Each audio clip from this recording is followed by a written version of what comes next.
Hi, good morning. There he is. Good morning. We are going to begin the tax committee planning and zoning. And it is April 3rd at 11 a.m. Would you please take roll? Hubble? Here. Geiger? Here. Hughes? Yes. All right. May I have a motion to accept the I'll do that with the exception, we will not do the punish? Okay. A second? I'll second it. All right. All in favor, say aye. Aye. Okay. Public comments? No public. All right, we are now to consideration of Public Act 102-1123. Now we need some discussion. Okay. I talked to Paul last week, and he's not here, but I advised him that I was gonna get against it, change the zone. And when this presented to the county board, we from tomorrow, that I was gonna encourage other board members to also reject changing the zone. Go ahead, I'm sorry. Well, I'm just saying, it's a state law, I don't see how we're gonna. We're not be able to change it. I know it's a state law. I was to a meeting last week in Springfield, with what is it called, United Counties Council of Illinois, I didn't know there was such a thing. Right. And the guy that conducted the meeting was an attorney, actually, I think he's hired by the Chamber of Commerce of the state of Illinois, but I'm not sure. But anyhow, I specifically asked what was the penalty, because in that ordinance, it says the county shall amend their procedure, zoning laws to be no more restrictive than the state. And he said that, as far as he knew, there wasn't any. The state wasn't going to have any penalty. Now, the two other gentlemen that were at that meeting, one had to do with siting solar farms, and one had to do with siting windmills. And they both advised that if the counties did not be the same as the state legislation that passed, that it would be up to each business entity to sue the county. If they wanted to locate something in the, yeah. And they've gotta pay for our attorneys. Well, I don't know. I mean, I thought that's what we had a state's attorney for. Well, you know that. If you lose the lawsuit, you pay for their attorneys. I don't, well, whatever. The way I see the thing is that it's like the camel sticking its nose under the tent. I mean, now it's renewable energy zoning. Next year it might be residential zone or agricultural zone. Or they might, anything that the county board approves of, they might change or dictate how we're going to do business. In which case, I don't see any sense for us to have a county board. Well, there's a couple things here that is brought to attention that I don't think we currently bring to attention. There's a definition that they talk about that I didn't think would hurt us, and that's that occupied community building. I don't think we acknowledge what that is. That'd be a church or a school. Well, and the other thing, I had trouble, I've looked at we currently had a zoning thing for windmills and solar farms, solar installations. I don't know how to equivocate 2.1 times the setback in this legislation compared to so many thousands of feet. I mean, I understand why they did this, because windmills are getting bigger and taller. But I don't know what 2.1, I think that what applies that equates to. That applies to the windmills, not solar farms, correct? Yeah. On setback. I believe so. Right, so it'd be the height of the tip of the blade to the ground times 2.1, gives you 1,400 some feet, and that's how far the setback is. So So you can't put a tower next to the county road. No, I understand that. Is what they're saying. Yeah, but like I said, I don't know, I didn't know what 2.1, how many feet that equated to. That's how tall the tower is what they're Yeah, saying. no, I understand that, why they did that. The current ordinance reads so many thousand feet back from the property line. What is it we can do as a county in our ordinance to counteract this? Nothing? They defined it as 2.1. I mean, So why do we need an ordinance? I mean, if they're gonna come in and tell us what we have to do. there's things that we do have. I think when they admit, they're admitting that the county has jurisdiction over zoning, when they say that the county shall change their zoning laws to comport with our law. I just don't see it myself. There's some things that we can clean up in ours. There's some, I think, some areas that we can get paid. These other have a permit to apply, and then they have a building permit per se that they pay the county to. Then that money stays in the county's checking account. And that I don't think, we don't have that currently, correct? We just have the building permit application. There's a lot of things that are in our ordinance right now that are not having to be changed, that we have to be sure we want to continue, I believe. One of which is the burying of the electrical wires and the depth at which they're buried. There are very specific reasons why the ordinance that we have right now requires them to be buried 6 feet deep. That's one example of something that I think why we need an ordinance and why we need to keep that in there, because we found out from the Gilbert Wind Farm that when we didn't have that in there, that the wires were buried willy-nilly. They loop, you know, when they come off of a coil, they loop, they didn't bother to straighten them out. And as a result, I don't remember how many years ago it was now, but there was a farmer over there that dug one of those wires up, nearly electrocuted himself, burned up his equipment and so forth. It's obviously a hazard, but it's also a bigger hazard because of the fact that farmers' drain tiles are typically 4 feet below the surface. So if you put them 6 feet, these wires 6 feet down, you may cut drain tiles while you're putting them in, but you can easily repair that. It's very hard to repair a high voltage electrical line when you cut that and electrocute somebody. Do we have anything in place that mandates the inspection of that? What's that? Do we have anything in place in our ordinance that mandates the inspection of that? We do now, and you are the person to do that. Yeah. You're supposed to be out there on site. I can't inspect that. I don't have the skills to know. It's written that they cite in their law that use the agricultural impact mitigation agreement. They use that as a tool. In that, it says a minimum of 5 feet of top cover where it crosses cropland. If it's gonna be not cropland, like pasture land or other non-prime soils, then it's 3 feet. And so they cited that in their law. If those are minimum, To there's nothing to mandate say the they can't be 6 depth. feet. Correct. So they're saying I this is. think there's ample justification for 6 feet, so that's my opinion and take on it. But in addition to that example, to me, the biggest reason for having an ordinance is the decommissioning part.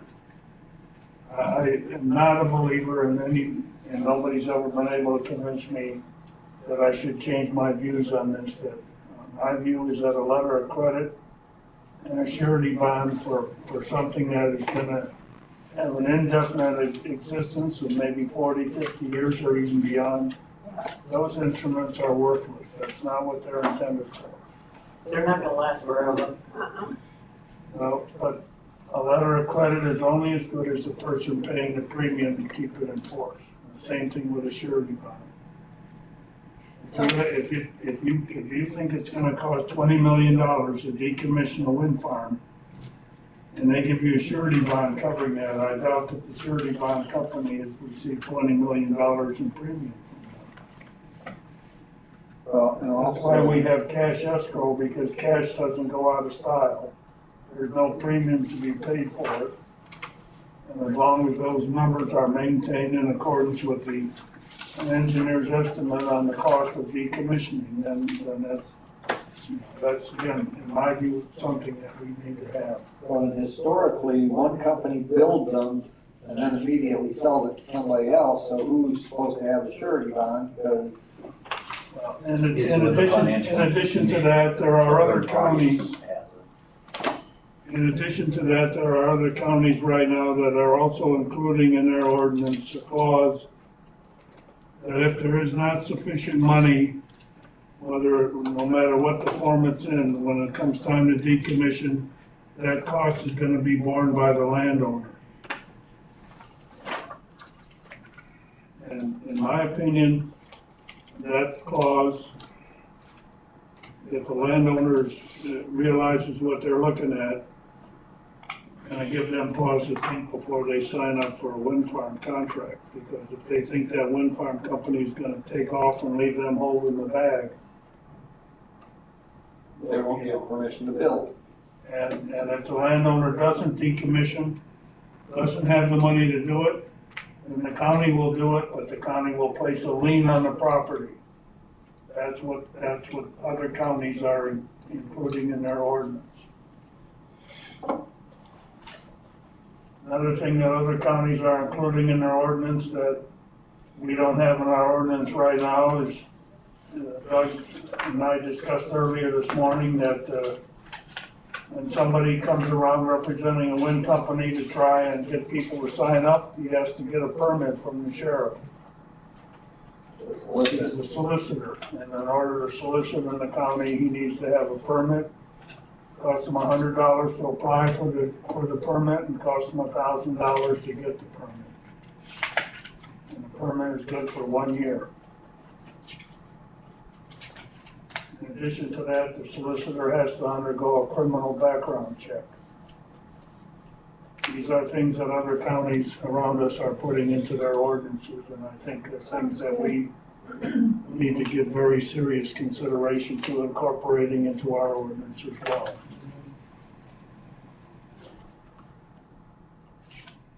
And some of these things can apply to solar as well as wind. For example, the solicitor part of it can apply to solar as well as wind. The decommissioning can apply to solar as well as wind, so. I think my view is if we can get something put in place on the wind end of it, and then address the solar ought to be, in many cases, follow a similar pattern, ought to be relatively easy to put together. Can we do something to make it not so easy to wanna come into our county? Well, decommissioning fees, if you actually, I mean, if you figure out what it's gonna cost to decommission now, what's the life of it, 20 years? More than that. Well, that one that fell in The tax, I want. decommissioning agreements have clauses in it stating that your engineer's estimate has to be upgraded or reviewed every 3 to 5 years. Okay, but you're gonna have to have the fees paid in advance. So if you're looking at 40 years, it's gonna be, I don't know, what's our estimated decommissioning cost per? Our ordinance right now, I think has that pretty well covered as far as the cash escrow we don't require the entire amount the first year, but they have to pay in, and I think at the end of 9 or 10 years, they got the whole value in the escrow account. Speed it up. And then they have to keep it up Maybe like 5 based on years. inflation. Can't do that, that's against the state law. Is it? Is it? No. You're being They're, silly. they're saying, like John says, they have a formula in there where you can, get some of the money in the, financial assurance, and up to year 10, and at 10, they have to have 100% funded, and then you can reevaluate what the cost is every so often. And that needs to be done, that isn't being done, but it needs to be done. I mean, right now, with inflation, the cost of decommission is going up substantially every year. And how do you build that in? The engineer that provides this information is hired by the county. And it's a matter of his estimate less whatever they determine to be the scrap value of the equipment. I see Joel is here. Does he have anything to say about roads? Hi, Joel. Hello. The only thing some of the changes, the only thing, I know the road use agreement still comes into play because with wind towers only, because they've got to get the oversized overweight permits. Unfortunately, when this passed, it took any teeth out of any kind of negotiations as far as from my perspective, for the solar farms, because those are legal load only, those are legal loads, so as long as they're not trying to come in with something oversized, there's not much I can do as far as tell them that they have to have a road use agreement in place. The bad thing about it is the last wind farm we built, they were ready to start, still not signed the road use agreement. It was the fact that the zoning held up the building permits. It finally got them to sign off on the road use.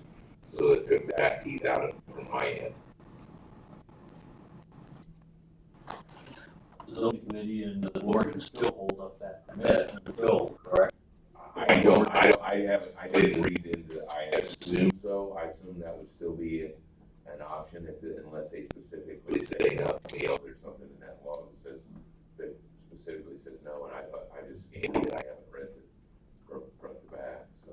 Well, the county board should not approve their application until all those things are taken care of. Exactly. Yeah, I mean, yeah. If the county board doesn't approve their application, they're not getting a permit. Yeah. Oh, there he is.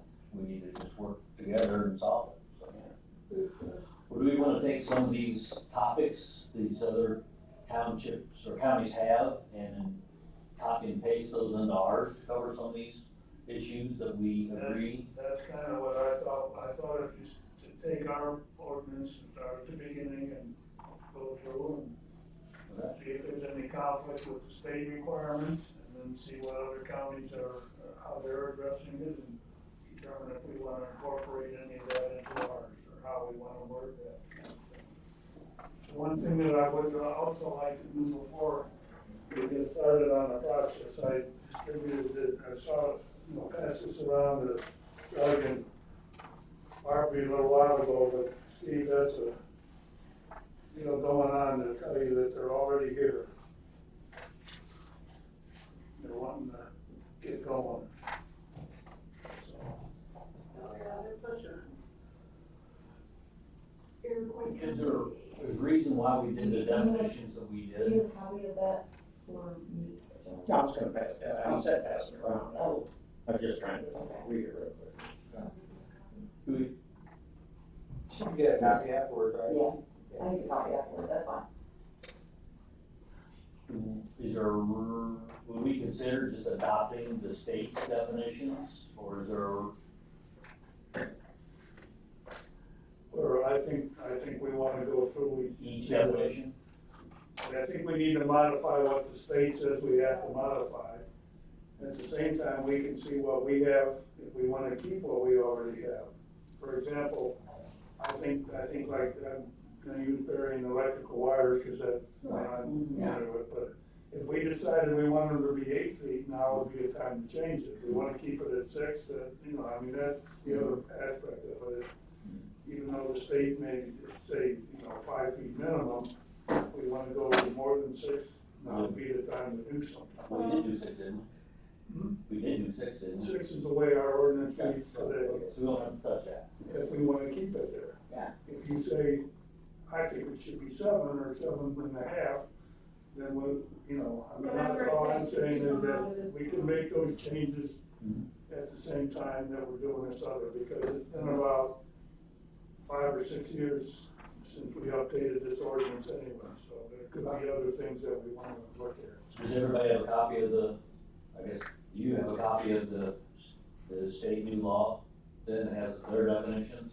I've got it. I don't know. Because that's what we need to go through, each one of theirs and ours and see which ones we want to change. No, that's, The one thing at this meeting, there was a lot of this counties sound that has to take all that whole 5 days, I'm sitting 2020. at tables, similar to these, but of course, I did turn around to see who all fought it, but there's one county, and I don't remember where the hell it's from. It apparently didn't have any zoning ordinance for some, that solar or wind. But, Brad, they went ahead and they made a policy, but they on yellow or old. didn't put in anything requiring a payment fee for the zoning ordinance. And then there was one or two other counties that had, they said, well, they had a meeting regarding this issue, open to the public, and they had public attendance, and they followed them out to the parking lot, and the big Go through ours, like John said, go through ours, page by page, and then look over at the state and other counties to see what they're doing. There's probably a reason that we talk about, for instance, a local authority, we define it as LA equals local authority. I didn't see it anywhere else, but there's some reason that prior committee put that in, so we'll leave it in. No problem. One thing that I would suggest that we also consider doing either today or tomorrow is to pass a motion about the solicitor part. Oh, agreed, totally. And fees, yep. Because, Mhm. I mean, we got until May 26th to get this done, Yep. but and we're probably wanting to get it done by the May board meeting. But the other thing is, in view of this letter here, if we can get that part of it passed now, and if there's any problem with it between now and the board meeting, the state's attorney can move Agreed. accordingly, and if we need to rescind it, modify it, or whatever, we can do that at the board meeting, but at least we can get the wheel started to cover that part of it, so I would like to see us do something like that. Well, I think we can fly through and do what you're suggesting, and there's gonna be things that we wanna think about doing, and then there's things we need to do for the next week's board meeting. Do you have enough of these, we can pass these around? These are the state's definitions, and it won't take long to run through those to see what the state's doing, what we're doing, and what other counties are doing. We're gonna look at page, definitions, which take place. Looks like it's really not numbered, page 4, where it talks about definitions. And then the county has their definitions. I think I. You have the county ordinances available, we do our county ordinances available. Right, No, it's gonna look like this. You have that available to you? This, And that's the, oh, that's the, we want Yeah. to win. Yeah. Right. you sure have one? And then you have that, Barb, available? Our, Here. and then our counties? I think I do, yeah. Because I think the John's suggestion, which is a good one, is we compare definitions of what we have today, what the state law talks about, and then what other townships do or don't do. Yeah. Then we can swing through that pretty quickly. And then fly through our ordinance to see what maybe stands out that has an issue with the state. And what we wanna change tomorrow and Tuesday to take care of these people who are just knocking on our doors now. Steve, I know how you feel, but there's nothing, we No, I don't even try to fix things in our own ordinance. I understand The state's gotta, I'm only one, I'm one vote out of 20, so, no, I understand how you feel. on this thing, I 1 out of 5 on this committee. I'm ready for it. Just, reality, that's not a good reality. So on definitions,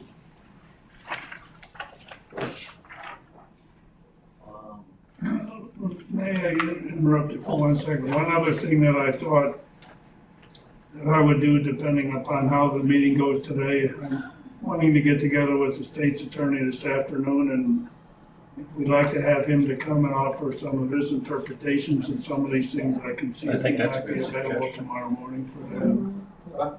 That's a So good just keep that idea. in mind. It's probably important that you take with you today to him, if we can, Right, what we think we'd like to get passed next week. Is that, so, Right, definitely. right, but there's things in here that our interpretation versus the state's interpretation may come into question, so. I know one of the questions that has come up that some people don't understand is that when we're all through with this, do we have to have a public hearing before we adopt it? I believe it's a text amendment and we don't, but I'll tell you that there are counties who believe that they do, and so there is a difference again of interpretation. So having our state's attorney to go on record as to how he feels, I think is important. I have a question now before I vote on anything. What we're doing with this ordinance, are we doing it to help keep them from this money? We're doing it to be in conformance with state statute, and at the same time, wherever the state statute allows us to it isn't, our ordinance has never been intended to keep them from the county. Our ordinance has been intended to protect people who don't want them Right. in the county, and at the I same, rephrase that. and at the same time, everything in our existing ordinance can be waived, which means that if a group of people say, we want one here, we waive our rights, we waive this and that, and then they could have a wind farm. So far, nobody has ever chosen to take that path. Doesn't mean that they're for it or against it. But to say that our ordinance is intended to keep people out, that's language I think we've got to be careful with, because we can't legally do that, number one. But number two is, like I said, the way our ordinance is structured right now, we have these minimums for setbacks and other things, but they could be waived by the landowner if they wish to do so.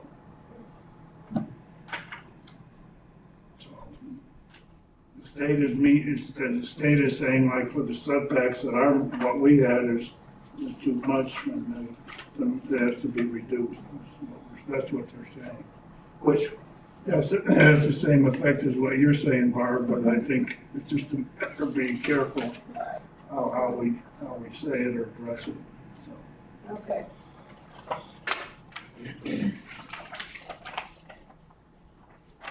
All right, what are we doing, Doug?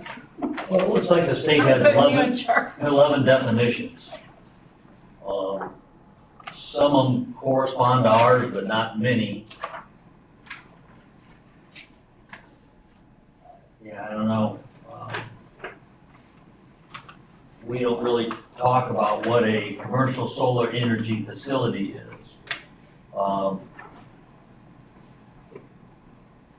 And We do distinguish between one and a private, somebody just having one turbine or one windmill on their land. right. I'm just saying though, they define what a commercial solar energy facility is or what it means. I could be wrong, but I take it commercial as it's selling directly to the grid. It means it's a utility scale solar energy facility being constructed, eligible for participation agreement conducted by Illinois Power Agency. So you're agree, it's something hooked up to the grid to send out, agree. But we don't have that in ours, and that would help separate the person who wants to put one in their backyard to run their dog kennels. But there's also what you would call private, as to where they're using it to run the facility and not selling it to the grid. Right. And we're not, that isn't addressed in their Okay. bill. Well, what I'm seeing that I think is also a defining measure is that it's equal to or greater to 500 kilowatts in capacity. So If you had one that was 450 kilowatts, that wouldn't be considered a commercial wind facility. I would venture to say that all the ones that we're familiar with are much greater than that, but nevertheless, that is a limitation that the state has as far as identifying what you can call a commercial wind facility, so. Well, it looks like they're based on our definition, then this applies to the bigger ones hooking up to the grid. Right, but Yeah, the smaller one. But if you're saying our ordinance should say a facility greater than whatever size, we probably should say 500 kilowatts in our ordinance, should we not? Where are you seeing that on their, That's on the wind, that's not on It's on solar. the wind. on this law thing? And the definitions I'm looking at right where it begins talking about the. I don't have the same definitions you have as far as the same page output. Mine's a little bit different. What's the name of that? I It got says the one it. Amanda just handed. This right here. He's down here on wind, not on solar. Where's the number there? Let's see where it says the number. Greater than 500 kilowatts. Okay. Equal or greater. So their laws pertain to that. We want our laws not to, we want them to Back pertain to on the second everything. page. Well, like you said, we want to separate from the individual owner. Mhm. And I think this, I don't know if there are, I'm not aware of anybody that has a wind facility on their private property anymore, other than something that's there from the antique age where people used to use that to power up a radio or something back in the 1920s or whatever. The elevator in Clifton has their own. Yeah, that's right. The other, you're right. I forgot about that. But that would be why you would want to maybe have this in, as well as complying with the state's definition of including the 500 kilowatts in our ordinance. Well, what happens if we just adopted their definition, put that whole definition in our definition pile? I'm not sure I understand what. What happens if we just take their definition and their word, commercial wind energy facility, and copy and paste that into our definition section of our ordinance?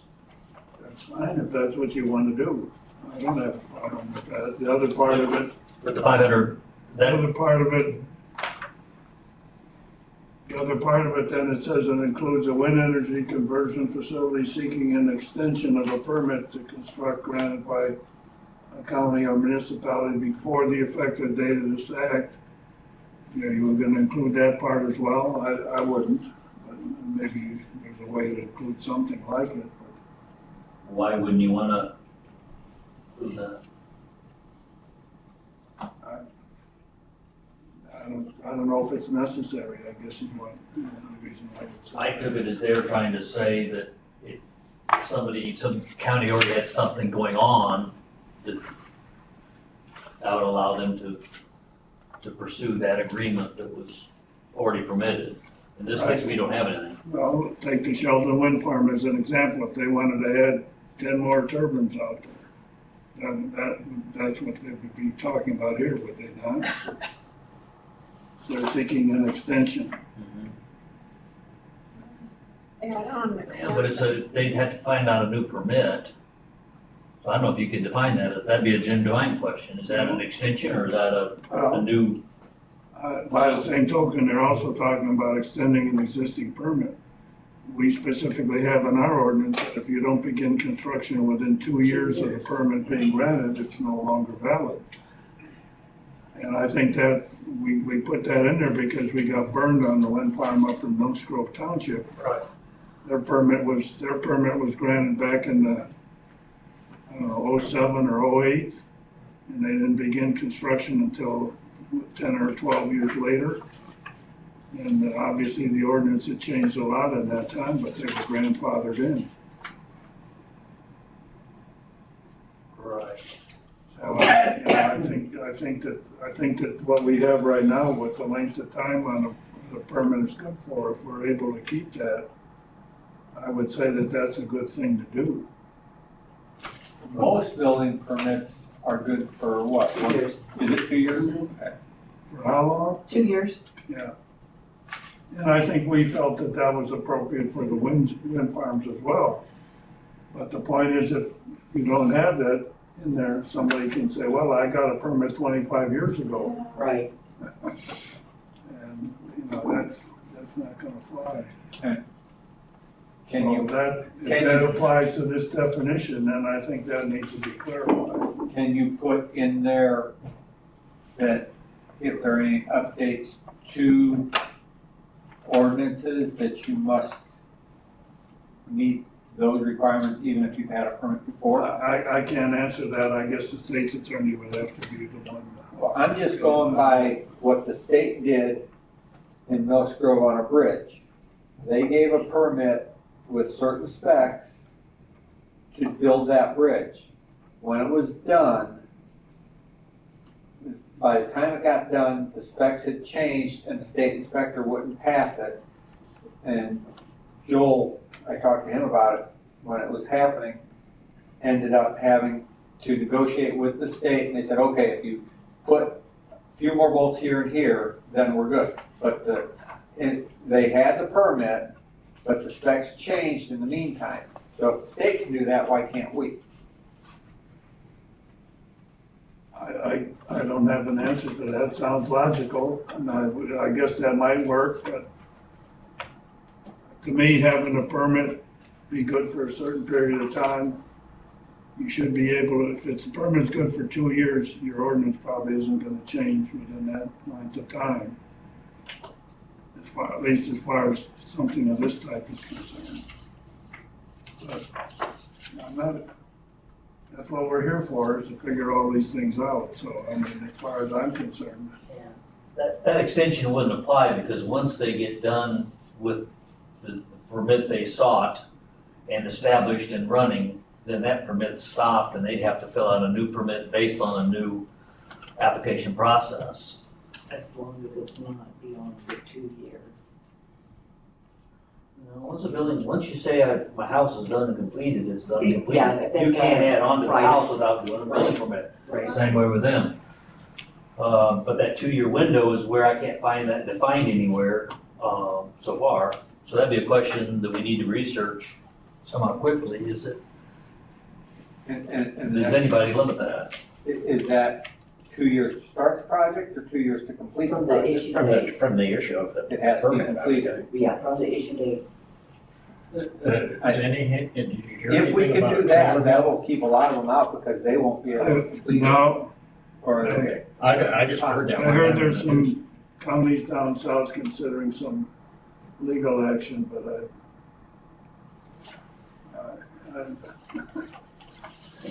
I think that's probably gonna be difficult to get accomplished at this point. There just isn't enough support.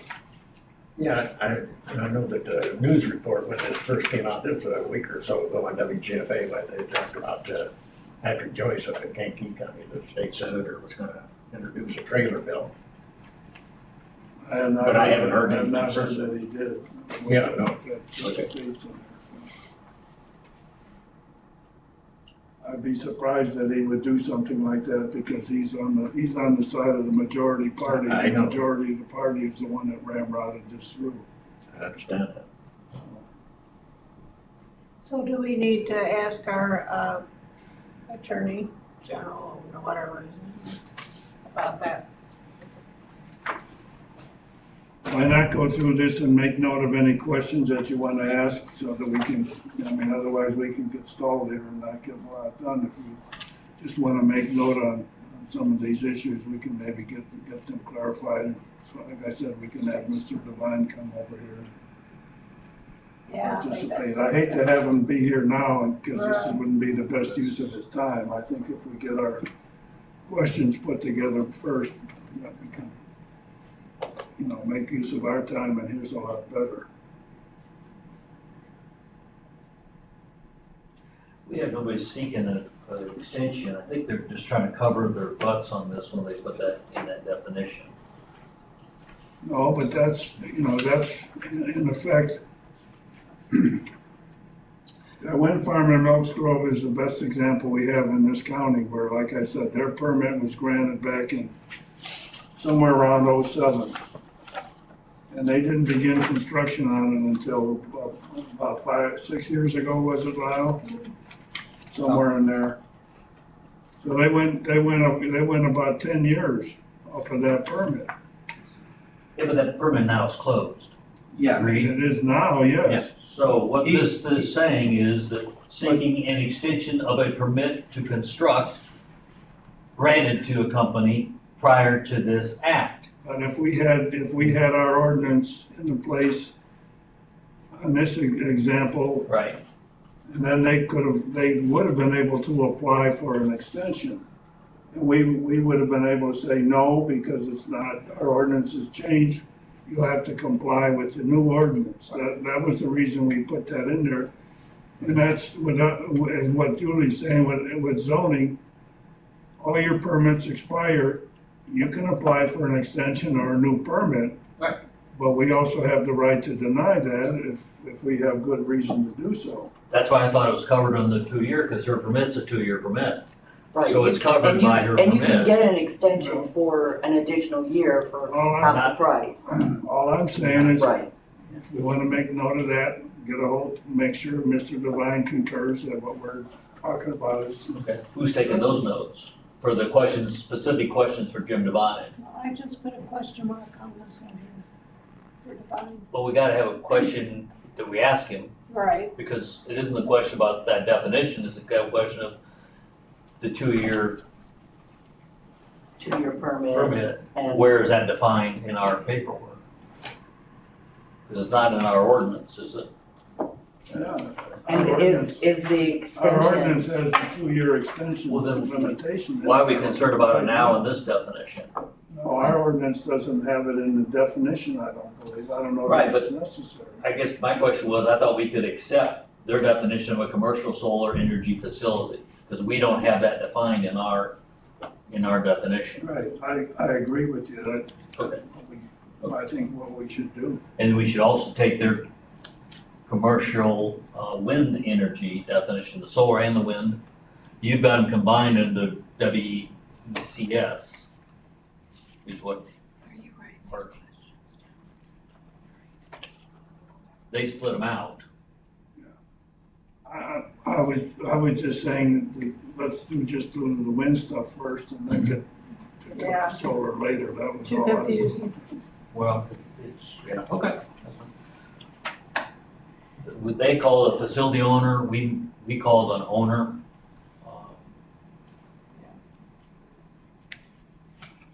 It helps define who the owner is you're talking about in the topic if you include the word facility as a prefix to it. Versus, is it the landowner, is it, which owner is it?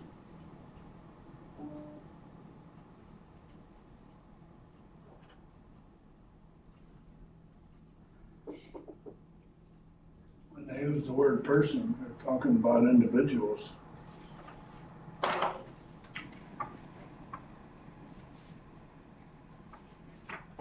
We have that too, person. We call them persons. Yep, it says any person holding a security interest.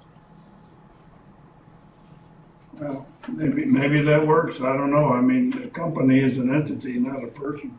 Right. Agreed with you, yeah. And I believe all these are entities that we're dealing with primarily. You wanna call like the solicitor that's out or the representative of the company, a person, that's fine, and maybe that's what that's intended to cover.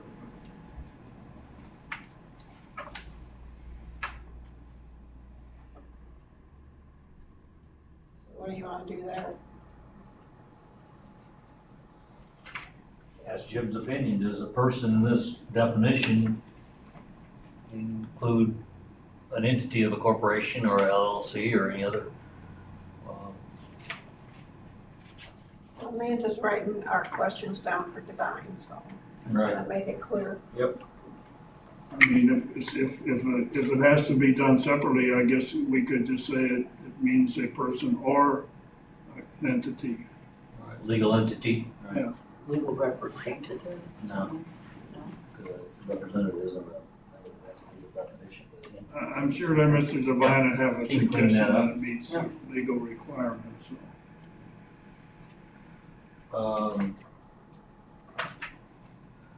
We don't cover the non-participating residence, a non-participating property, an occupied community building. Those three things I don't think we have defined.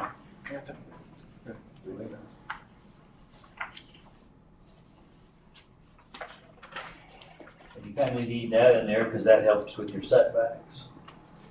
Well, the problem that I have with a non-participating residence, and it may well be that definition is accurate, but it says things in there that really bother me with the way this whole business is, this whole wind farm stuff is constructed. In that it says a non-participating residence means one that is existing and occupied on the date that an application for a permit to develop a commercial wind facility and so forth is filed with the county. That means that if you take Joe Blow on his farm, and he's got his home at one end of his property, maybe he's got an 80-acre property or a 10-acre property, doesn't matter, and he wants to build another home on the other end of his property, he may not be able to do that because it'll be within the setback distance, and so you're denying him use and enjoyment of his own property.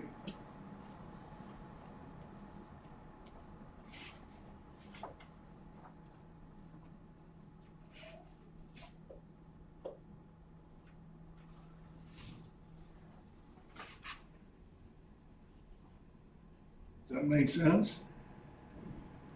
Entirely. But I don't know how to solve it. They have it in their law. We've always had this question before, even with our existing ordinance, we've never had that problem really come to the fore where we were faced at loggerheads with it, but it's always. It does here. They do it themselves, because they say a non-participating residence is 2.1 times the height, and a non-participating property is 1.1. So you can have your property and at the other end want to build, and then there's an issue. They have to take down the wind tower if you build a home on that end of the property. I don't know what happened. That's gonna be another divine question. I cannot build a home on my own property. Yeah. Might even be I don't have a home on that property now, but I want to build one somewhere down the road. Well, then that's gonna be called something else. That'd be the property. Yeah, the residence is, I don't know. There's a lot of farmland in this county that either sometimes gets subdivided Oh, yeah. or right now doesn't have any home on it at all. Somebody wants to build a home on it and when they put it at this end of the property and meet our current setbacks, they can't do it because of this. And I don't think that's fair. Of course, that would happen even under our current. I realize that, but I'm more interested in bringing it up because right now. Right. We don't have that in ours, No, we do. right? We do? It's just measured in feet instead of 1.1 or 2.1. Yeah, I don't know what to say. No. Can we agree we don't have occupied community center definition defined in ours?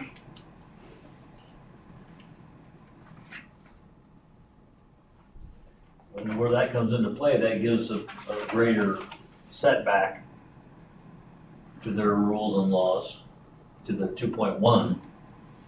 And it's the same thing with that, when you say an occupied community building and they say it has to be existing and occupied right now. That stifles any further development for the future. That really, I hate to use the word screws us, but that's exactly what it does. I don't know, it sounds like every one of these, we just need to go over to Jim Devine and, yeah, I mean, I don't know. You wanna jump over and skip this then and jump over and talk about those, Well, I mean, the thing is, a lot of these questions, I'm not suggesting and I doubt that he's gonna tell you that, well, I've got the answer right here. He's gonna, like you say, well, I'll have to research this or study it. Right. The problem with that is, do we have enough time to do that kind of thing? So one of the reasons we're having this meeting today and the meeting again tomorrow is because this We is don't get April. much time to go. May is right around the corner and we have to get this thing done. I agree.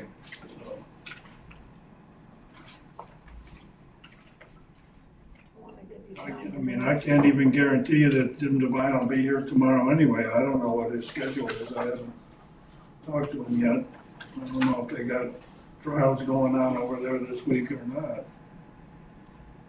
Last week they didn't. That would have been really good. But I don't know what they got this week.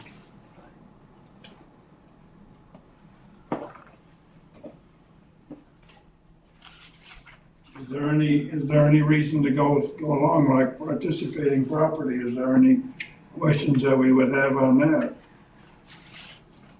You almost got to include it because they've included in their definition of setbacks. Correct? Because they say which one did you define, John? A participating property going on past the occupied community building is, they're talking about participating properties and residences, and I just wondered if we wanted to take a minute and go through that to see if we would have any questions to pose. The difference between the participating residence and a non-participating residence is the setback. 2.1 for non-participating and 1.1 times for. Right, but a participating property, like they say here, there's a subject of a written agreement and so forth. So I mean, if that definition is accurate and whatnot, we don't have any issues with it. That would be one thing.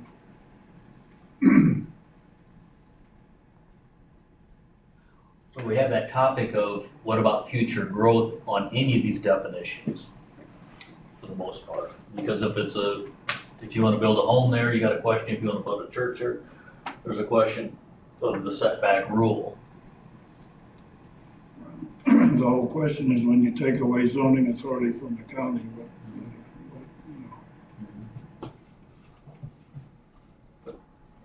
maybe we could get the governor to come in and rule on where we should put a house. Yeah. We'd love it.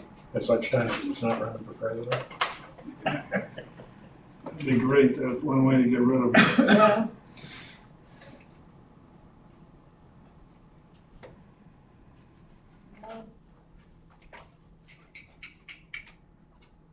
Where do we go from here, guys?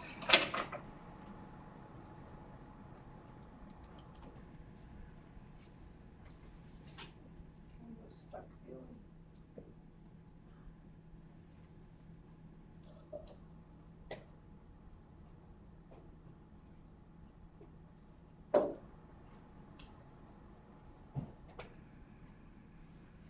I think we need to insert somewhere here in the beginning that idea that Livingston County had about you have to register as a solicitor Yeah. prior to. Does that make sense to put that already in the? Right, I don't know that that would be necessarily something to include in the definition section. No, but I'm kinda lost in that definition section. A lot of it has to do with really what's participating, what's a residence, et cetera. And the last one I have on my page is supporting facility, which we talk about as substation.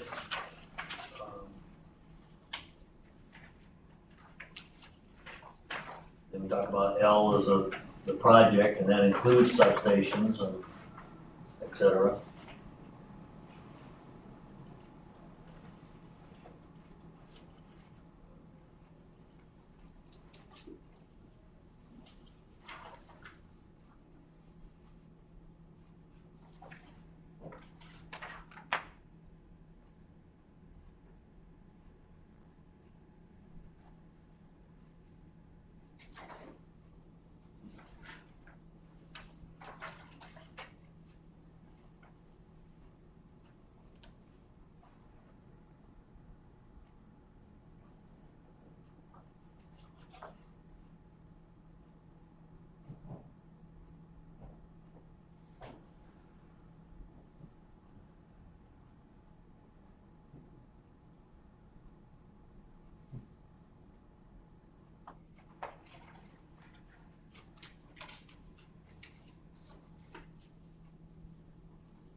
let me suggest this, then, if you wanna bypass the definition section, why not go to the ordinance that we have right now, and what's the first thing we have in the ordinance?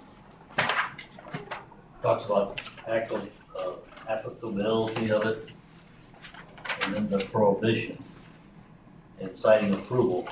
That's all I suggested, why we incorporate that you've got a, registration and permit requirements for solicitation of land agreements. So early in our ordinances, we cover that topic, so I that think, why don't you go ahead and pursue that?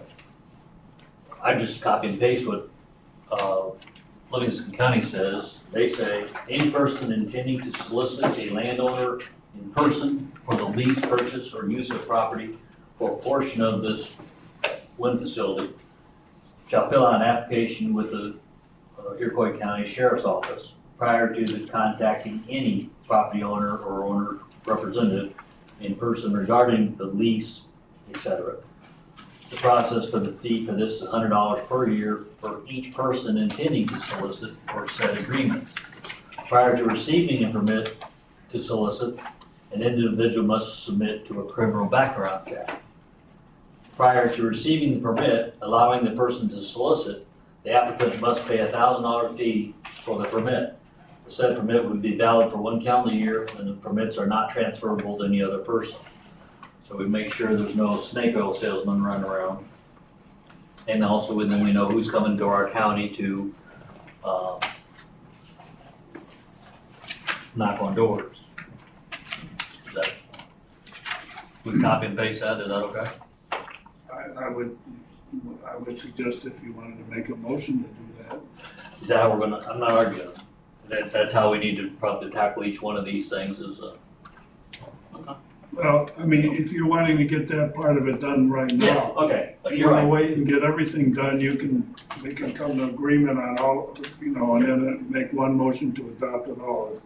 I see where you're coming from. We had talked about that there's probably some things at issue that we need to probably try to get past next week. All right. Is that fair?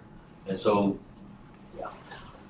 I'll make a motion that we adopt Livingston County's ordinance section. I wouldn't put it that, just adopt, and if you wanna read off what you're gonna adopt. Well, he was gonna say the section number. To make it easy on our note taker, but what's easiest on, I guess what's easiest for her to grab these verbiage. I mean, If I can just get a copy of that when you're done, let me know the section number, okay. and then, Yeah, that's fine. okay.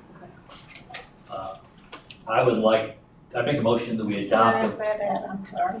that's on the Livingston County one. That I think all the members got that sent out several Yeah, weeks ago, I but got that. it's hectic. Towards the back of that document then. It's the third page from the back. So I'd like to make a motion that we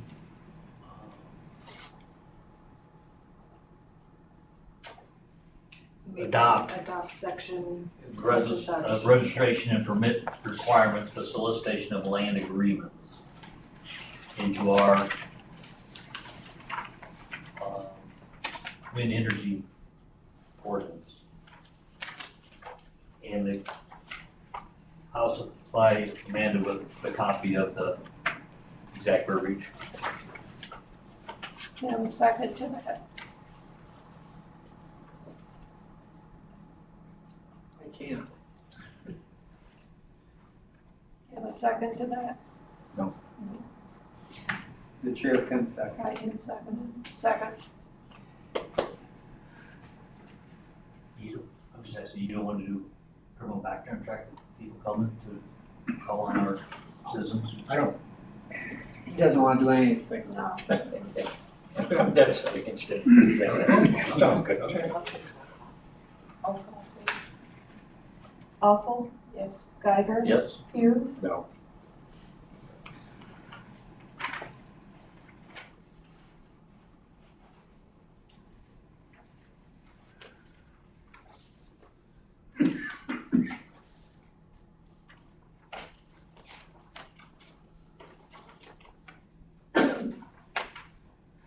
On the prohibition, do we want to say anything about the road,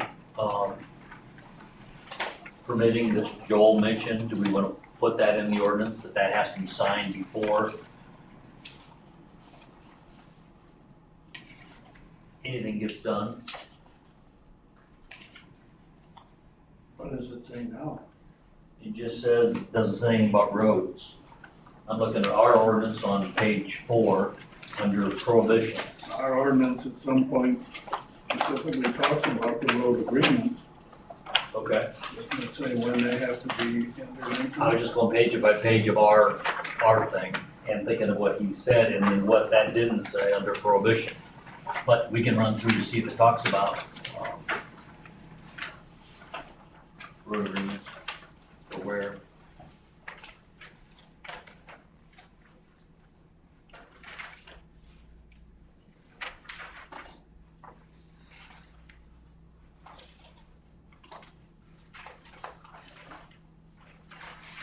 It does say on page 9, talks about use of public roads.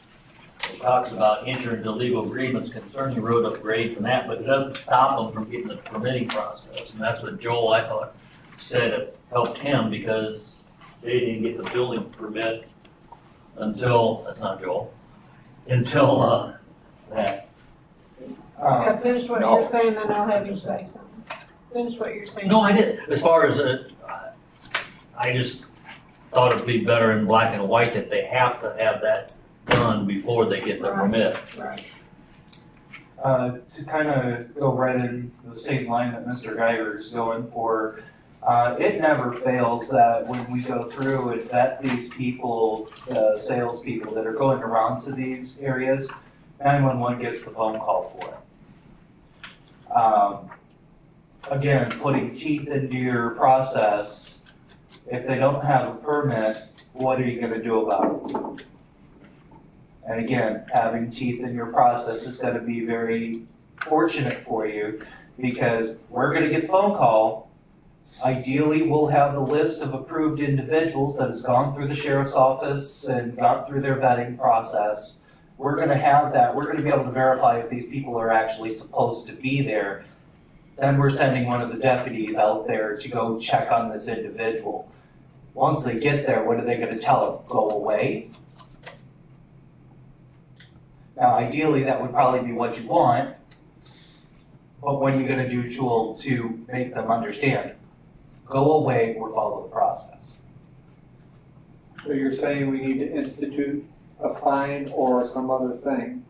If you don't institute a fine, your deputies are you're gonna be wasting gas money, cars, deputies' time for potential other emergencies. What is a reasonable fine for things like that? 30 days in jail. That's another note for Jim Devine to probably stick in that one and probably Well, do that's why that in they're paying conjunction with the sheriff. $1,000 though. They're paying $1,000. But what if somebody Permit. just goes and does it without a permit? Right. Then that to be something with, I don't know what the county rule is. Well, and that's why he's saying we need some type of fine or something. What does any village or city that has a no solicitor ordinance do when someone comes in and soliciting? They tell them they have to cease and desist, and if they continue, then what? Well, it sounds like they can't pursue this. They can't pursue this if they didn't do the first step. Then they can't come up with a site plan or anything else. Right. What does your nuisance ordinance say? Can we put in it, if this is violated X number of times, it would preclude that company from being able to conduct business in the county? Because obviously they're showing a disregard for the law. Right.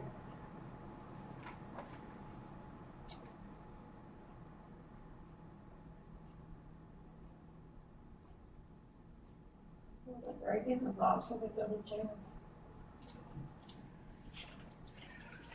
We don't have an application of ours here then available to us, do I? Or do you have one with you then?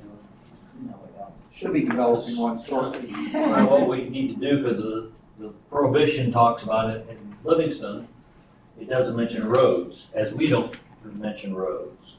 In their signing approval, then they talk about the application, that you have to fill out an application.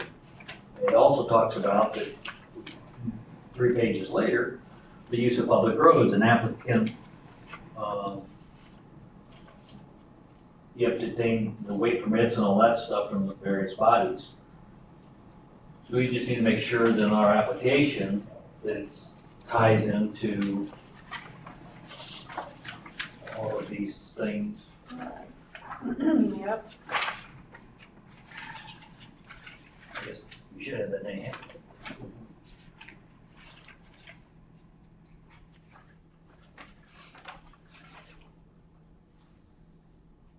Do you have a contact at Livingston County, because I thought about reaching out to them? Sure. You get a copy of their actual application for Yeah, a lot of things, not being smart with it, but they tell online. me it's online. Okay, And I haven't, okay, I didn't look for an application to see if it was online, but I assumed it was. okay. We don't talk anywhere that I see in our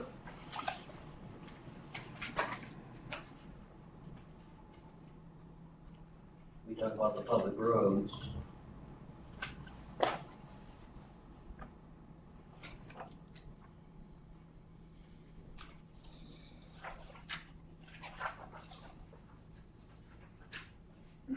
I think we need something like that in there.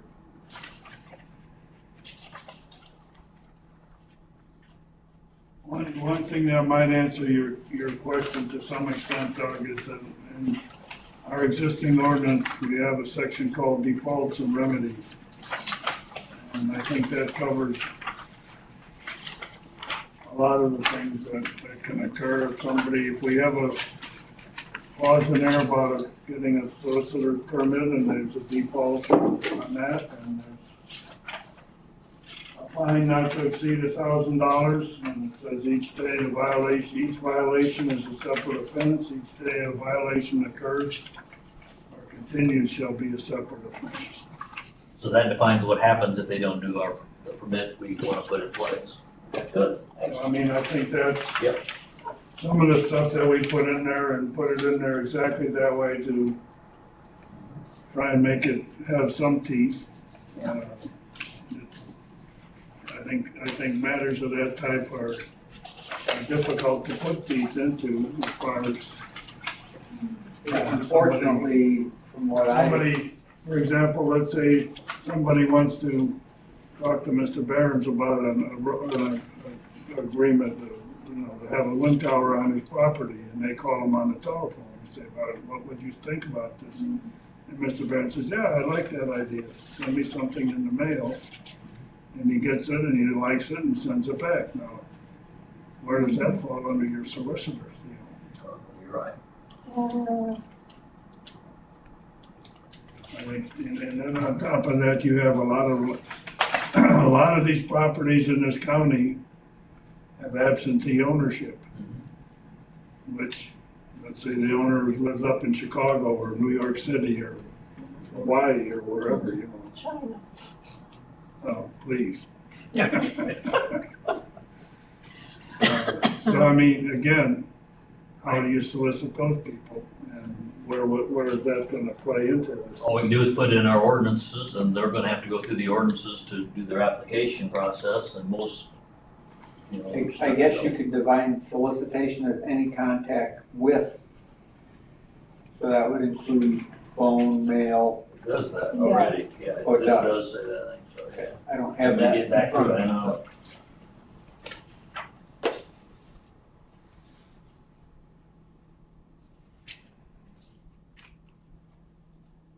Well, it says in person, is all it says, and theirs. That's a good idea. See, I don't know in today's world with electronics and all the spam you get and this and that if you could even say online. Yeah, And I mean, if you get an email address. What is a solicitation? If it's out there that they are going around looking for landowners to put it on their property, and if the landowner contacts them, then they haven't solicited the landowner. Exactly. They're just saying solicit in person, so.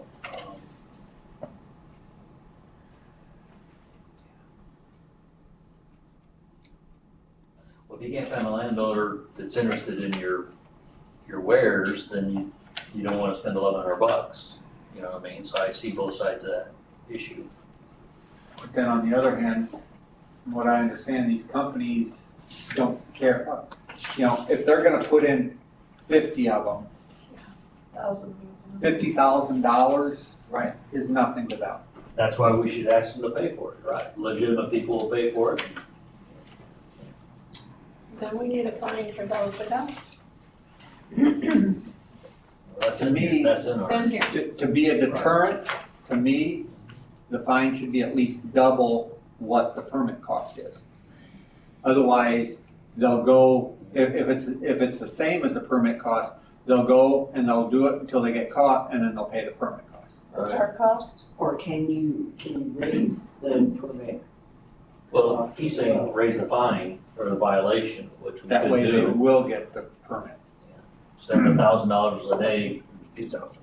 Yeah, be 1,000. Well, in my opinion, $1,000 a day was implemented at least 6 years ago, and inflation has meant that we're probably double that amount today. And then we'll change that, then, 3,000. that's for So, I the mean, violation we're talking about, correct? Yeah, right, but I'm just saying, that what Lyle was talking about, we can certainly increase those numbers. We gonna make a motion on that? Ken, I'd like to make a motion that in our existing wind ordinance in section 14, that we increase the amount of the violation to $3,000 instead of the 1,000 currently. second that. You said 3,000. Yes, ma'am. I think that makes sense to you there now.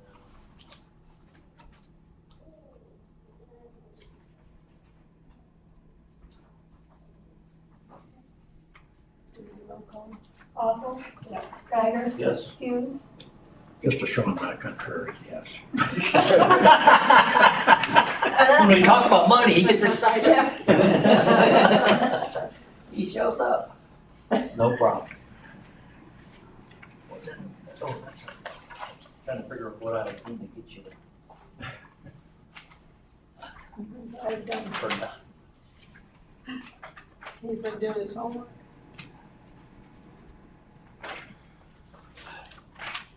Yeah, it's a good idea where it's at.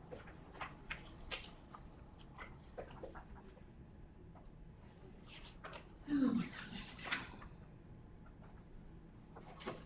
Do we need to work on the decommissioning plan?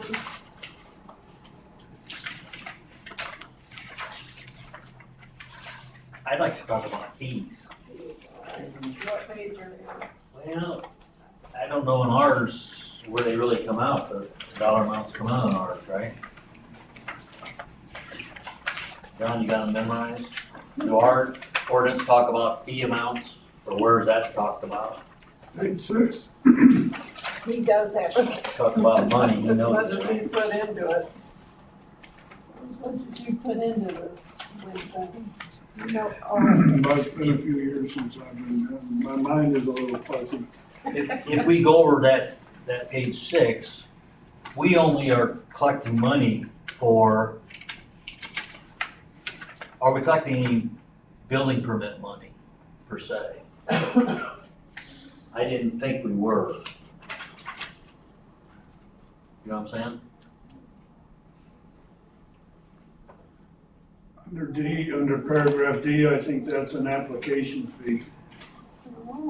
But any money's not used as expenses on the county gets sent back to the developer, correct? Well, I'm trying to see what if we The said. last line, if the county's expenses exceed that, that's fine.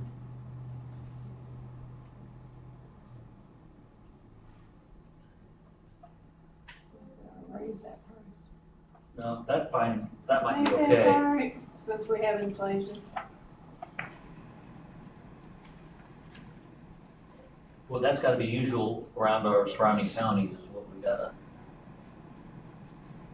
think about.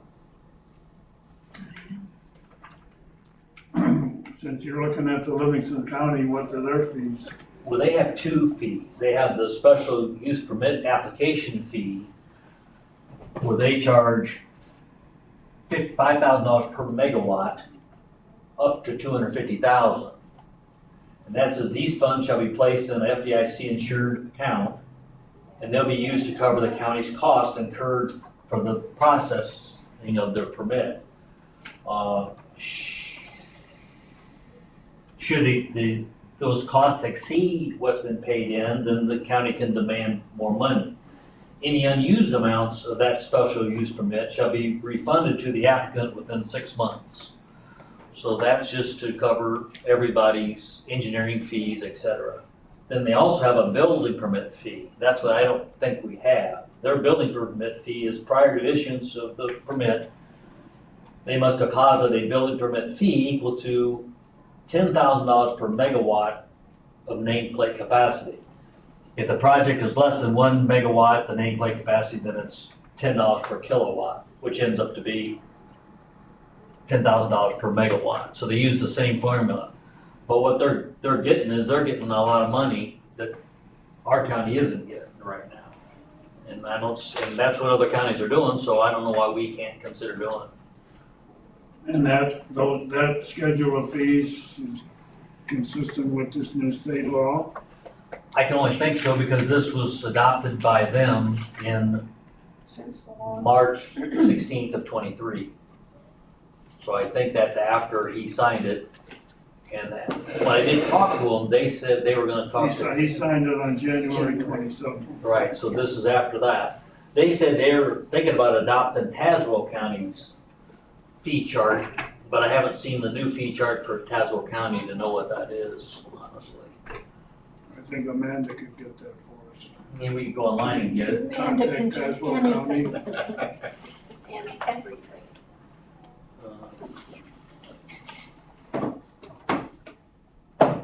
You need a little more room? Well, I'm thinking about it. That's what I was kidding you earlier about the table space. We'll see if we can find it quickly or not, but I think what we need to adopt, or proposal we adopt, is a building permit fee in our ordinance, and then we'll fill in the blank of how much it costs. Is that letter B?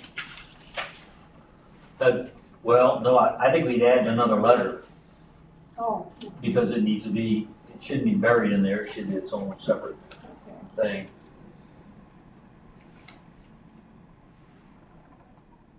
I do have Tazewell County, another, the older thing of Tazewell County.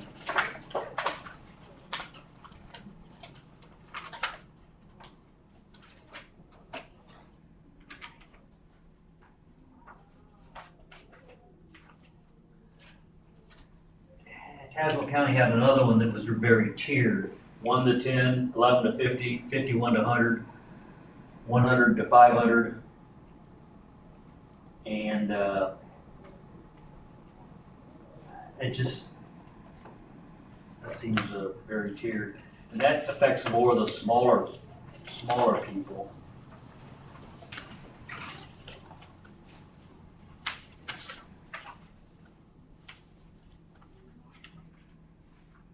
Or smaller generators, not the bigger ones.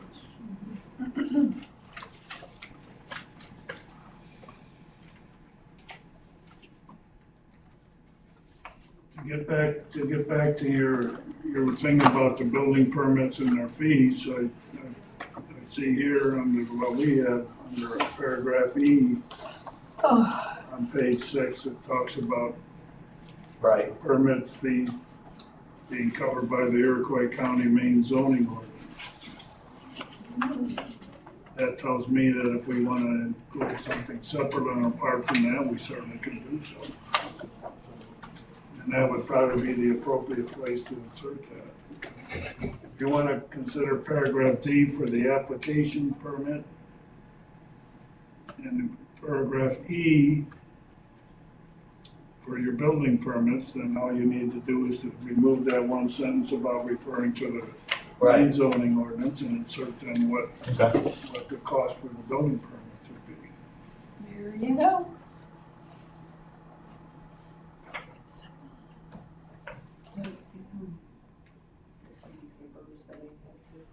And I see one thing in paragraph F here that I was in error on before when we were talking about the construction must beginning in 2 years' time. It Right. says 1 year.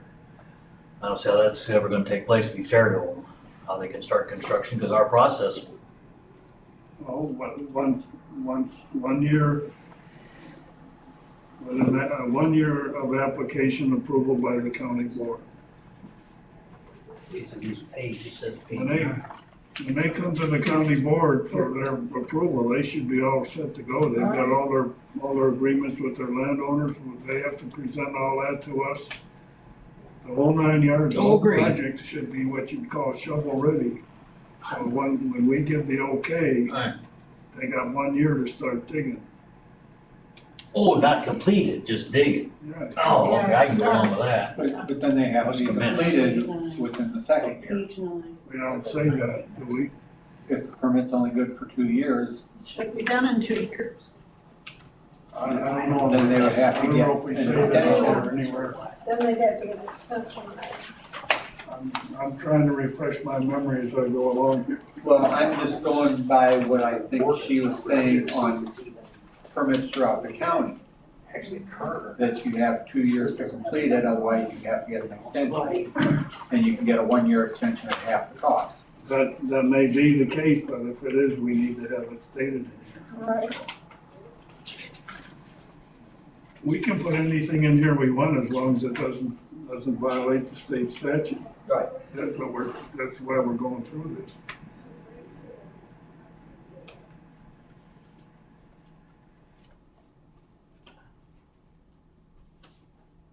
I don't see a role. I think it's fair to say that the majority of the residents in this county are not in favor of more wind farms, but I don't know that we have any statistical data to prove that. If you go by the people on the county board and the areas that they represent, you can come to that conclusion. Many absentee landlords are okay with it because they'll have it put on their property, bring in the money and not have to deal with it. But I know of an absentee landlord that came to my house about 10 years ago and spent the whole afternoon, talking about that. He's an absentee owner, lived up in Kankakee. And he said that when he and his partner go around buying farmland, the first thing they find out is if there is any plans for any wind farms anywhere near the area. And if there is, they won't buy the land. In fact, I think I've told you, it's no secret that the reason or the way that I got on this board Yeah. was because the county board member in my district was a farmer and he had 2 clients. One said, if you vote for wind farms, you lose my land. The other one said, if you don't vote for it, you lose my land. He says, I'm stuck between a rock and a hard place, so the only thing I can do is resign. And so that's what happened. And I mean, I don't know if I know the one case, and the example I'm giving you was an absentee landowner, the one I think that did not want him to vote for more wind farms, was an absentee owner. But I will agree with you that most absentee owners could care less about the area and they're looking more for the money that they might think they'll get. But to me, if you didn't want to have the windmills in here and you were looking to buy land, you could buy land within that footprint. You don't have to have it on your property. And depending on the size of your property, it could actually, and the location of the property, it could actually make it very difficult for them to put in a wind farm. Well, the reason that the absentee owner did not want to buy any farmland anywhere in an area where there was going to be a wind farm is because he felt that it would reduce the value of the land. Therefore, it would be a bad investment on his part. And I think most absentee owners are going to look at that as, however their evaluation is, they're trying to make an investment that's going to produce the best results. Some think one way, some think a different way. Yeah. I think personally that a wind company that's offering me, say, $10,000 for a wind turbine on my land might light up, like, light my eyes up real well, but if I think 50 years down the road, that $10,000 ain't gonna be worth much. So, which way are you gonna look at something? I won't be here 50 years from now, some other yokel can worry about it. If that's somebody in my family or somebody else, that's another matter, I guess, but all these situations are different. Have we discussed enough to give you guys time to look up whatever you're looking Yeah. Tazewell's got $25 a foot of height, which doesn't, I'm just trying to compute how many, That's not very much. that's $15,000 on a 600-foot tower, or including blade tip. I don't know how tall these things are. $25 on 600 feet is 15,000? I think so. That isn't right. Well, why not? 10 times 6. 1,500. Huh? 1,500. Well, 10 times 600 is 6,000. I don't think So there's it's 600. See, that's not how tall they are. I'm thinking, if I remember right, the blades on the ones that are in the county now are approximately 100 feet long. And so it'll be 100 foot 250. above, and then I think it's about 100 foot to the bottom of the blade too, so I think they're around 300 feet. The tower height on the ones you're talking to is approximately 300 feet. And the blade tip height is approximately 400. But the new ones they're putting in are 500 foot on the towers and it's close to 700 feet on the blade tip height. They're counting. They're trying to make them bigger, and I don't. Yeah. If they come along and say they can make them bigger, they will. The only restriction that they have, and the restriction that's in the state statute right now, is what the FAA requires for airplanes. I'm not sure what that number is, but I think it's a Right, little bit more than right. 700 feet. Well, they already are subject to FAA rules, that's why they have lights on them, because the one down by Bloomington Airport had the petition to be able to not light up all of them. There's also a restriction on FAA approved landing strips. Mr. Stickmouth has an approved FAA landing strip, you know. And there were a few others. There was one by me right in Ford County, right on the county line, but I think it's been abandoned now, so probably wasn't applied. I'd like to make a motion then that on our wind ordinance, that on section 5, E, that'd be page 6, Okay. E, we substitute this language that I'll give the man a copy. Prior to the issuance of a building permits, the building permit applicant must deposit a building permit fee equating blank per megawatt of nameplate capacity. If the project is less than 1 milliwatt of nameplate capacity, the building permit will be blank per kilowatt hour.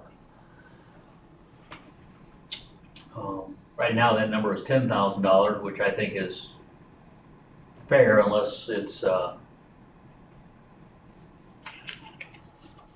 shot down by some other counties who've lowered their numbers, and I can't believe any county would ever lower their number.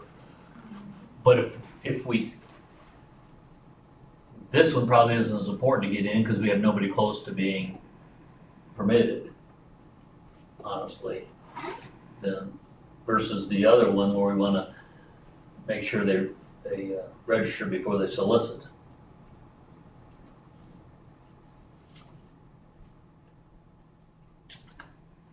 Right now, we don't have any applications in hand, and if we do, it's my understanding that they would be going under our current ordinance. After May 26th, they would go under the new requirements. unless we change ours ahead of time. Unless we change that. So that's what I'm saying, I don't.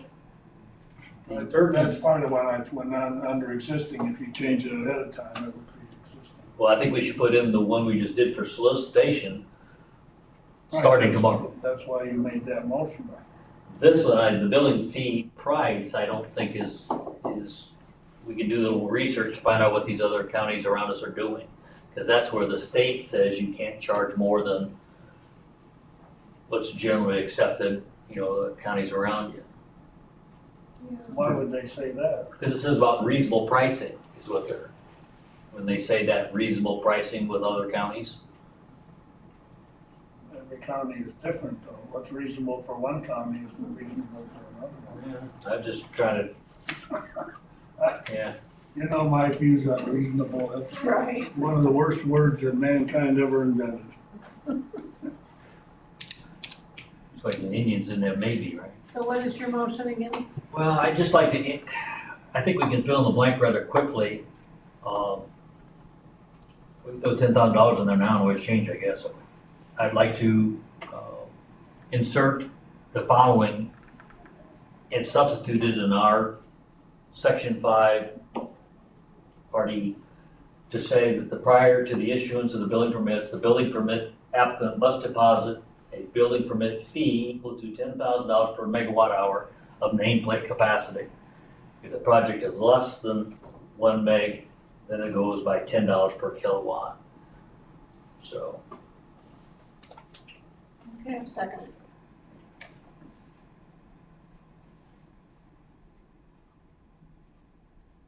Awful. Geiger. Yep. Hughes. Yeah. the only thing I'll ask is we'll try to do some quick research.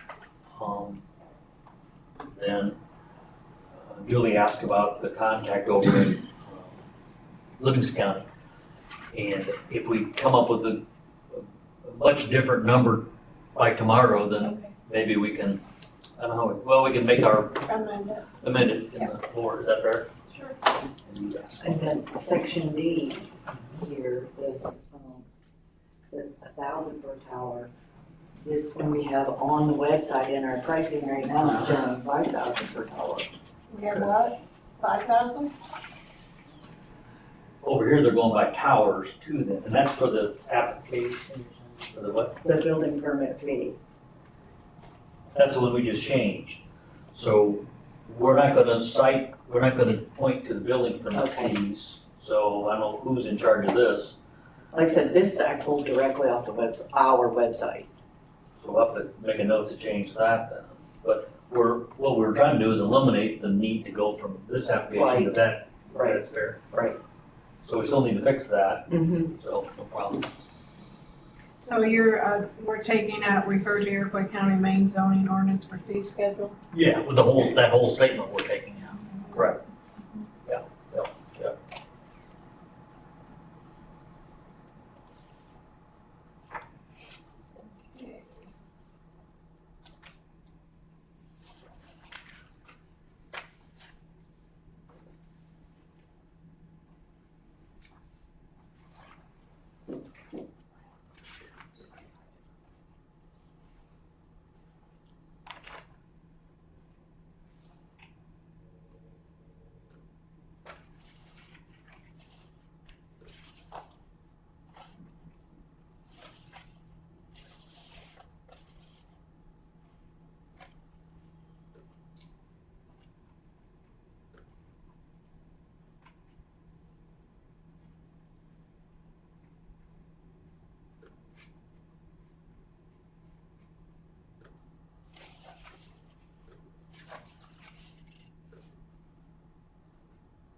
So we're looking at our ordinances to see where there's a conflict with the new law, correct? We're going through.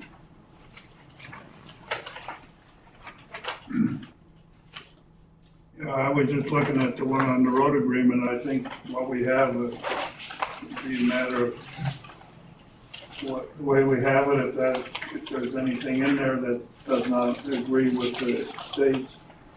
The only other thing that if you wish to put in there, that they would have to have this agreement in place prior to issuing a building permit. There's nothing in here right now that says that, but What I page? think it was always our intent that we were not, the county board is not going to approve anybody's application until they comply with every part of the ordinance. But if, if the committee wants to include that, sentence along that line in there, there's no harm in that. What page on? It's on page, at bottom of page 9 and all of page 10 is the road agreement. So we want to put more meat in that and have a bullet point statement saying that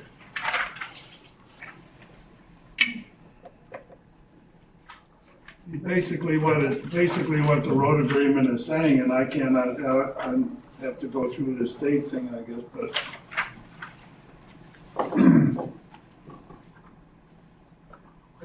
basically on any roads, if you have a road in the county that can handle the weight limit, that's fine. We have a lot of roads that either during spring breakup or just the basic construction of the road cannot handle that weight. So if these people are gonna use that road, they're gonna have to upgrade the road.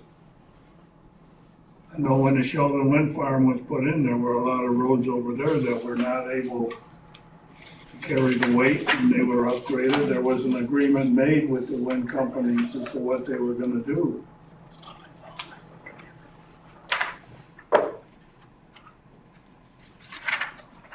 I think one of the places that we ran into a little bit of a stumbling block on the road agreement that we have in place was failure to comply. And I know that the road commissioner in Sheldon over there had to go to court. He won the case and they got compliance, but there were some parts of the road agreement over there that the wind company just didn't comply with. I don't see where the state says anything about agreement has to be in place before such take place. So I think we need to put the teeth in our ordinance. We need to find a good wording for what that teeth says.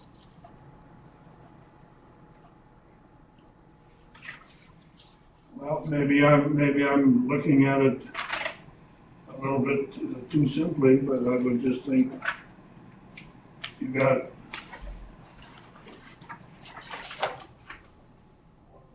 two main paragraphs. You could put a number 3 paragraph down near the bottom of page 10 that says no building permit will be issued without a certified road agreement in place with the county engineer.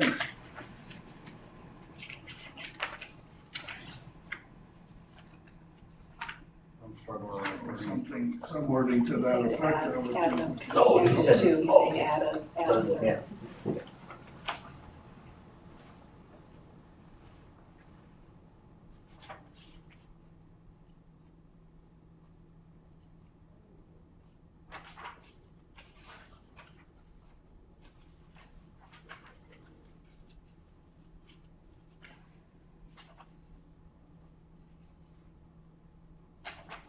So add something to 2B in that area. He's saying add number 3. There's 2, so add 3. There's no number 3 right now, you add number 3, and just no building permits will be issued without a bona fide road agreement in place. I was just seeing if Livingston County had the verbiage to just say what you said.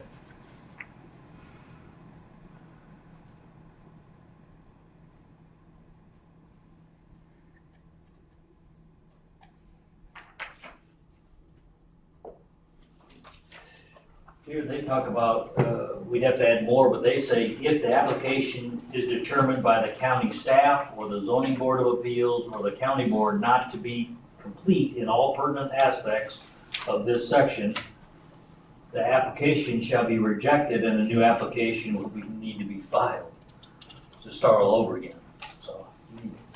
That goes with the money too? They have to pay again? I don't know. That'd be another subject, if they forfeit their fees or, like Barb says, have to. I would think that would be the case because a lot of those fees are intended to cover our expenses and considering their application. Yep. I don't see, they talk about roads in here, but they don't put any meat. You better write them a letter on that, Doug. I'm thinking, I better drive over there. How much you paying me? Well, I mean, but see, that's the thing, that none of these are perfect, and that's one reason why we need to go through them from time to time, because either times and conditions change, or we see something we forgot or didn't cover as well as we should have, and so forth. That's, obviously, it's time consuming, but then again, there's reasons for it.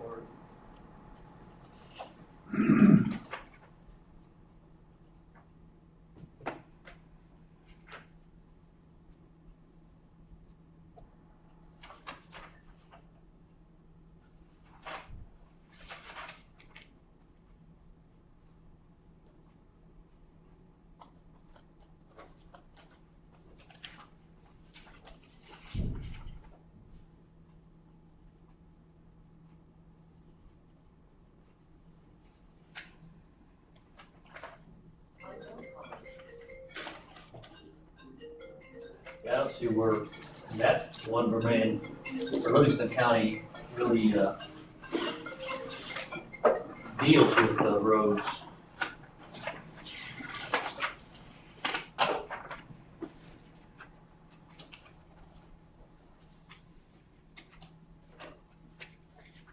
And the state doesn't either.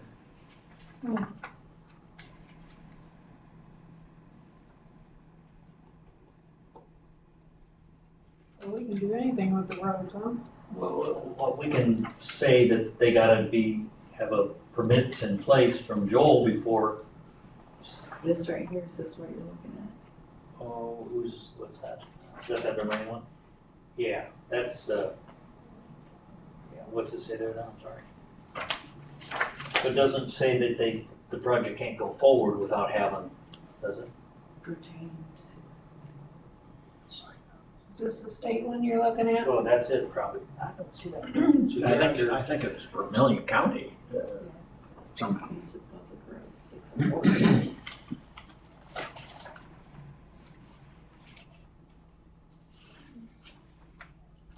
That's what I don't have page numbers on mine. I have that use of public road.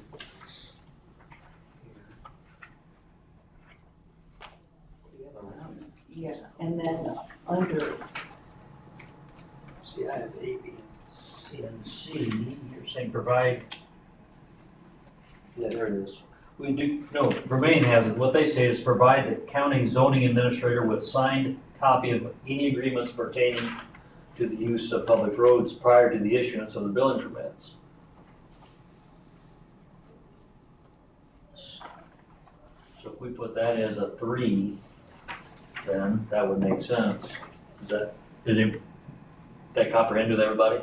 Say it again, will you? What Livingston said, they said, under the topic of use of public roads, you need to provide the county zoning administrator with a signed copy of any agreements pertaining to the use of public roads prior to the issuance of building permits.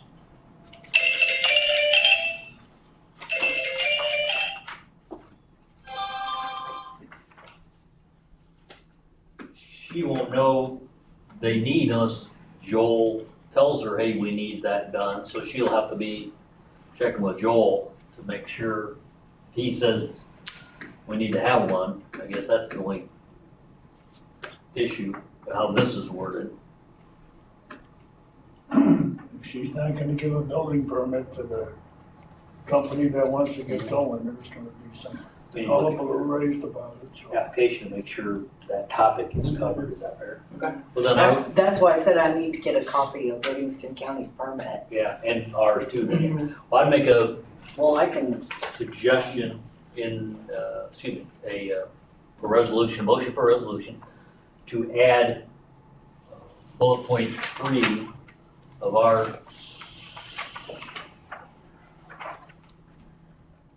under section J of 6, section 6, concerning the use of public roads, to say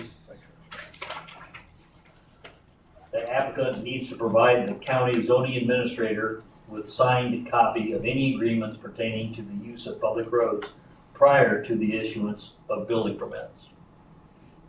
And I can give you a copy of that too. I'll second it.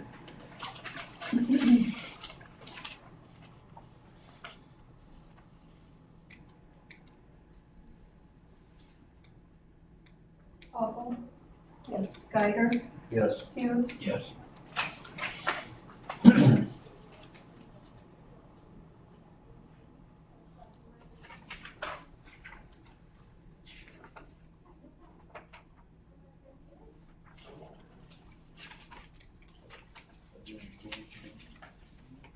We're gonna have to address our setbacks, I believe, and go along with their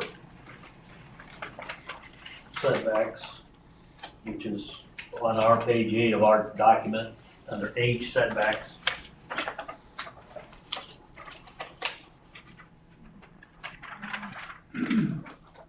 Looks like we have 3 definite. on the wind tower application, it just says indicate location of access, road or roads. This I just pulled off directly off our website. We need to, you can't indicate, you gotta agree with it. Yeah, So we get, like you said, yeah. Mhm. do we just wanna adopt that nice little neat thing that, the state did in their law of what setbacks are? Where is it on theirs? In the state law, it's like the 3rd page, So it's got 1, 2, 3. looks, I would suggest that maybe if we continue going through our ordinance. I thought it we was, Come back to the setbacks. Oh, okay, that's fine.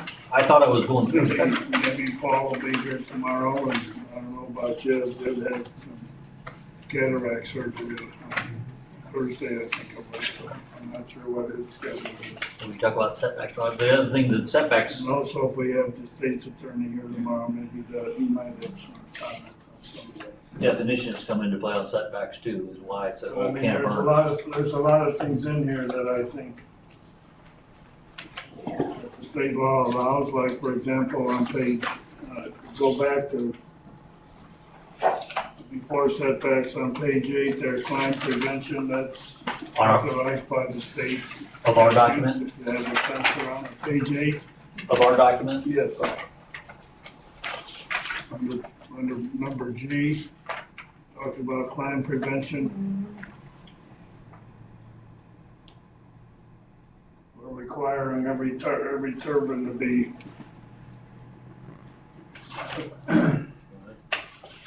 having a fence around it.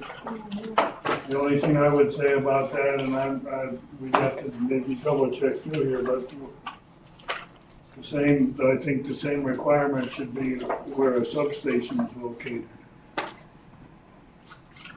Every one of these is gonna have a substation. Every wind farm has gotta have a substation. So I think there needs to be something around that as well, but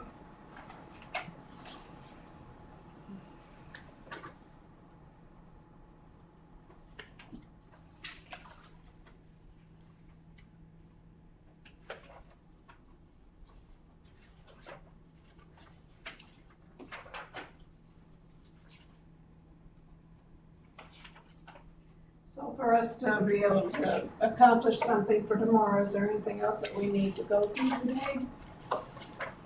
It is almost 1 o'clock.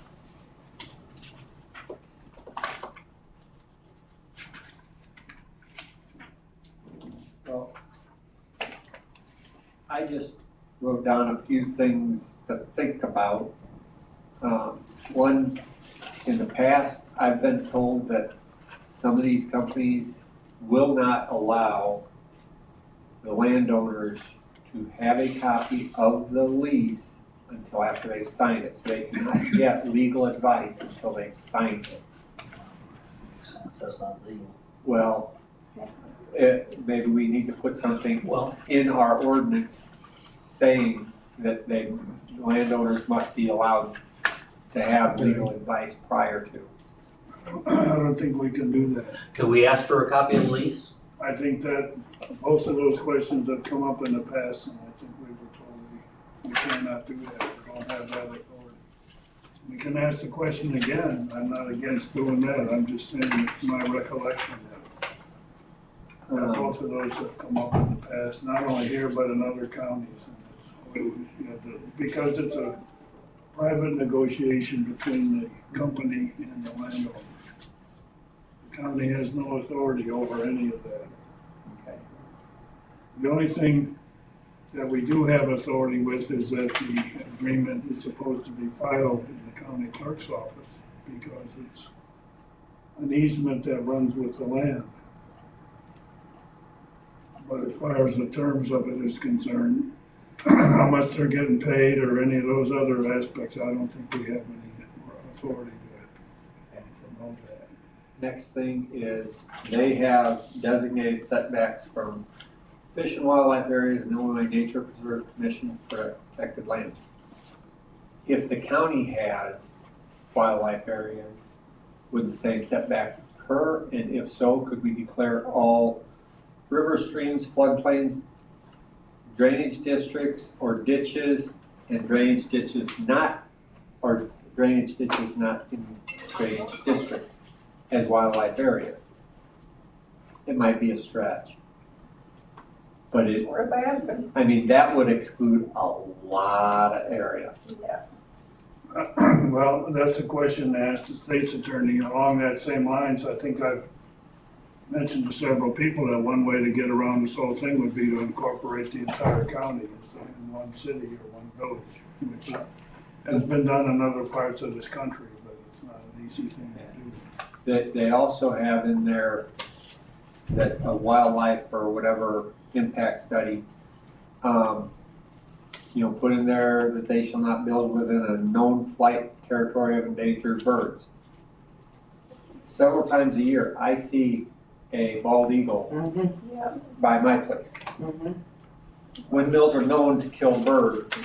I have two nesting bald eagles within a 3/4 of a mile of my home. So I don't know if that's a migratory. Unfortunately, they're in Fort it's County. It's an endangered bird. That's different than migratory. What did I say? I wrote down endangered, not migratory. Okay. So, but we're 10 miles from the river, and I think that's where they may come from. So that'd be a 20-mile radius. One place where there's quite I don't know how many there are, but I know there's more than one family of bald eagles just south of Onarga, right by the Shagbark Golf Course. Yeah, I know some people that live down there and they tell me how they watch them all the time. Can you be here? If he's here. If not, we'll write your question. We'll just write a question down for Jim. Yeah, But I think what you're saying to that point though is that that's something that's considered with each application. Are there any of these things that interfere with or part of it? And they're supposed to do a wildlife something or other according to the law. Right. And if you can have So those then it applications becomes- here tomorrow, would be So good. then it becomes, a copy of that's another your, question, living then it becomes extent the and ours, yeah.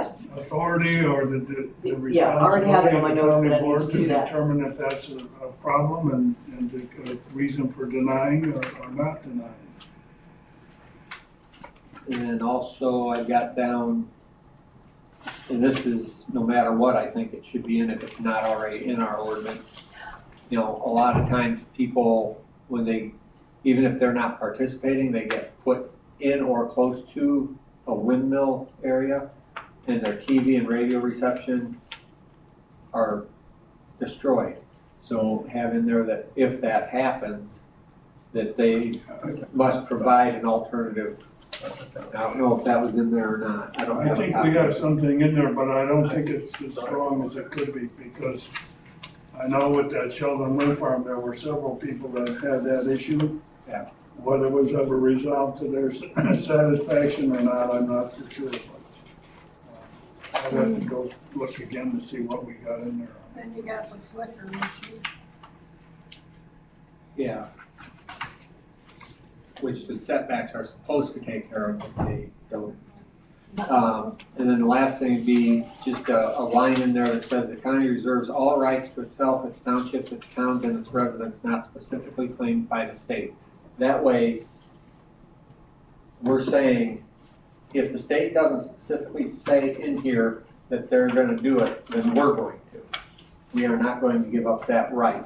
Yeah, good one.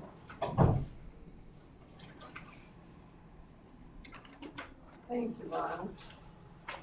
And like I said, some of them are off the wall, but it's, Gotta try. So do we have any more to discuss about this for today?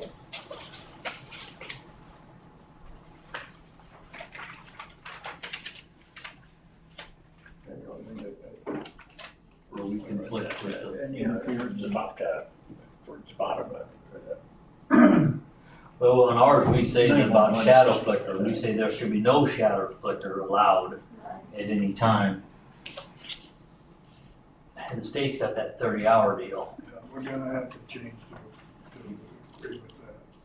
You wanna incorporate, work on that today, or have that ready for tomorrow, or what's the easiest on everybody's I mean, attention? some of those kind of things are pretty cut and dried, I know, I mean, if, We just have to adopt them I think so. and make a resolution, though, we can do it tomorrow, if I find it, if I have time.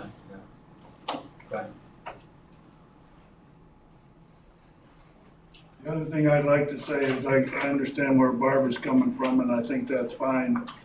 I don't know how much more time it's gonna take on this thing, but I think we have to try and make a commitment to get it done.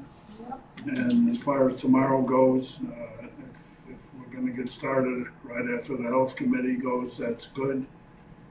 But if we are going longer than that, if the committee wants us to like bring some food, get some food brought in or something, I think we can accommodate that issue, but we probably should know ahead of time so we can plan for it, but.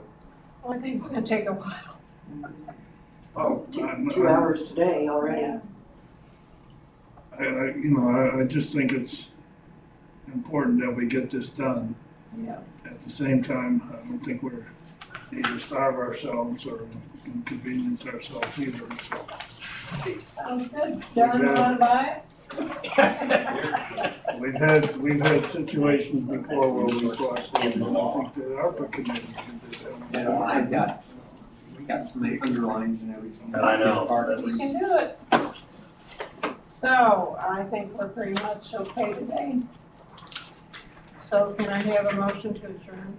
Or any, where we got, any old business? New business?